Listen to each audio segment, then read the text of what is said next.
Hello, नमस्ते।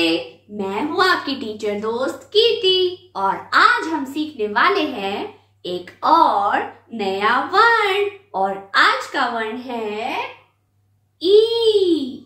यह है ई। ई को बोलने के लिए आवाज थोड़ी लंबी होनी चाहिए। आप भी मेरे साथ बोलकर देखिए, ई। यह है ई। ई से कौन कौन से शब्द होते हैं, आइए जानते हैं। ई से होती है ईख। यह है ईख। ईख यानी गन्ना।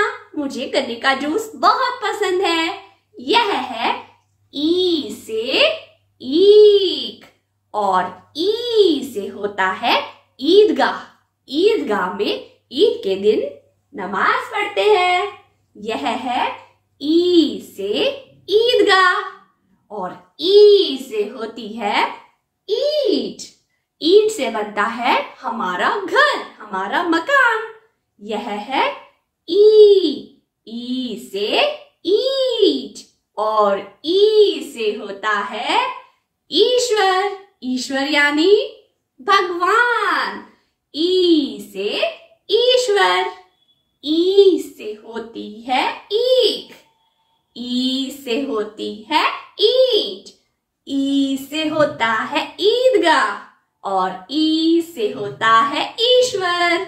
यह है ई। फिर से बोलिए, ई। आइए देखते हैं ई को लिखते कैसे हैं। सबसे पहले एक छोटी सी खड़ी रेखा और उसे बाईं तरफ हल्का सा घुमाएंगे और वापस घुमाकर लाएंगे और बना देंगे नीचे एक छोटी सी पूंछ। अब यह इमली जैसा दिख रहा है, लेकिन इसे ई से ईख बनाने के लिए इसके ऊपर ऐसे एक आधा गोल बना देंगे और उसे ढक देंगे एक लेटी रेखा से। तो यह बन गया ई। ई से ईख। यह है ई। ई से होता है ईख। ई से होता है ईदगाह। ई से होती है ईंट। ई से होता है ईश्वर। तो आज हमने सीखा ई। और अब बारी है एक मजेदार खेल की। तो क्या आप तैयार हैं? चलिए खेलते हैं। यहाँ देखिए, यहाँ कुछ फूल बने हैं और इन फूलों में लिखे हैं कुछ स्वर। और अब हमें ढूंढना है कि इन सब स्वरों में ई कहाँ छुपा है। तो चलिए देखते हैं। क्या यह ई है? नहीं। क्या यह ई है? नहीं।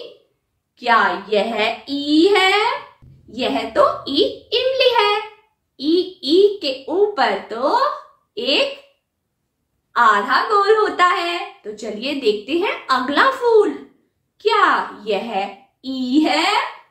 हाँ, यही है। यह है ई। चलिए देखें अगले फूल में क्या है। क्या यह ई है? नहीं। यह तो अनार है। चलिए देखते हैं अगला फूल। क्या यह ई है? हाँ, यही है ई। ई से ईख। तो देखा कितना मजेदार खेल था। आप भी अपने आसपास ऐसी वस्तुएं ढूंढ सकते हैं जिनका नाम ई से शुरू होता है। तो मिलते हैं आपसे एक नए वर्ण के साथ। तब तक के लिए बाय बाय। फिर मिलेंगे। अपना ध्यान रखिएगा।